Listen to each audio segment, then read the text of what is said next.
Jesus says, God is usually to your facet in case you do wonderful works, and this fact paperwork the muse of a existence lived with motive, that means, and divine companionship, for in each era and in each corner of the earth, humanity has searched for assurance that their efforts, sacrifices, and kindness aren't useless. And the phrases of Christ echo through the ages as a reminder that suitable works aren't just deeds but expressions of faith, residing embodiments of affection, and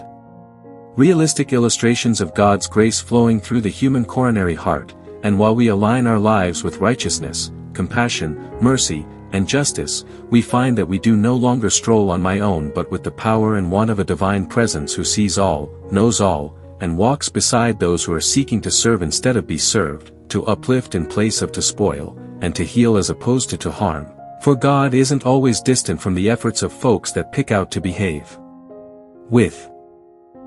integrity, humility, and courage. However, alternatively is intimately gift, guiding, empowering, and strengthening them in instances of trial, in seasons of doubt, and in moments of exhaustion. For high-quality works aren't constantly dramatic or public, but often quiet and hidden.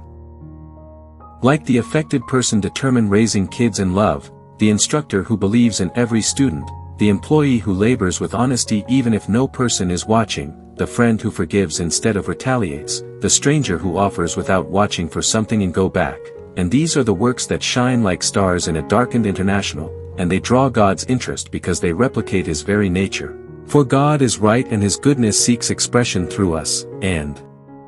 whilst Jesus taught about the Good Samaritan, the feeding of the 5,000, the recovery of the ill, and the welcoming of the outcast, He turned into no longer only revealing the kingdom of God, however displaying us what it way to be awesome within the eyes of heaven.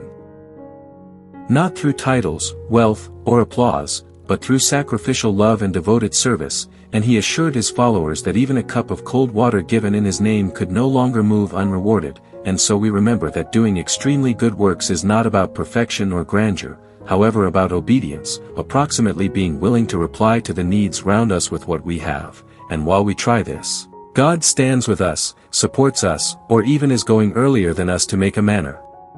Because He delights in righteousness and upholds folks that walk in it, and although the arena may not always recognize our efforts, although people may also criticize, misunderstand, or forget about our goodness, God never overlooks a single act of love, and His promise remains unshaken.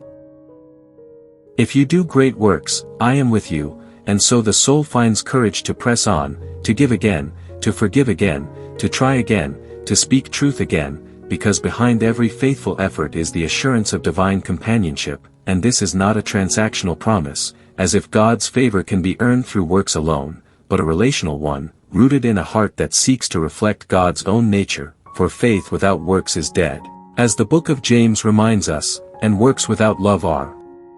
empty, as Paul writes in Corinthians, and so great works are those born out of love, expressed in faith, and carried forward by hope. And when a person lives this way, they become a vessel of divine purpose, touching lives, transforming communities, and leaving behind a legacy that endures far beyond their years. And they find that in every high and low, every success and failure, every joy and sorrow, God is their strength, their refuge, their unfailing source of peace, because God does not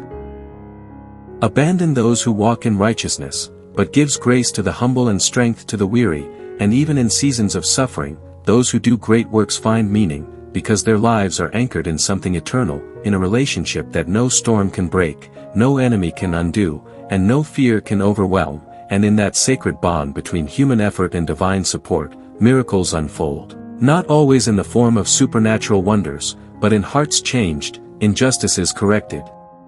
brokenness healed, and hope restored. And this is the power of doing great works under the watchful eye of a loving God. Knowing that each action, each word, each decision made in love carries eternal weight and echoes in the heart of God. And when Jesus said that the greatest among you must be the servant of all, He was redefining greatness itself, inviting us into a life that is less about being seen and more about seeing others, less about being powerful and more about empowering others. And in this upside-down kingdom where the meek inherit the earth and the last become first, greatness is measured not by how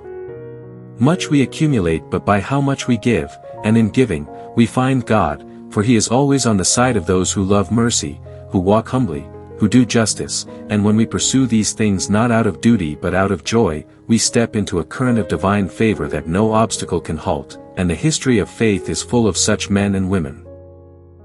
Abraham who believed, Moses who obeyed, Esther who risked, Ruth who followed, David who repented, Mary who accepted, Paul who endured, and all were imperfect, yet all did great works by choosing to trust, to act, to speak, and to serve, and God stood with them, not because they were flawless, but because their hearts were aligned with His will, and so today, in our own lives, whether we serve in small places or large, whether we are known or hidden, the invitation remains the same, to do great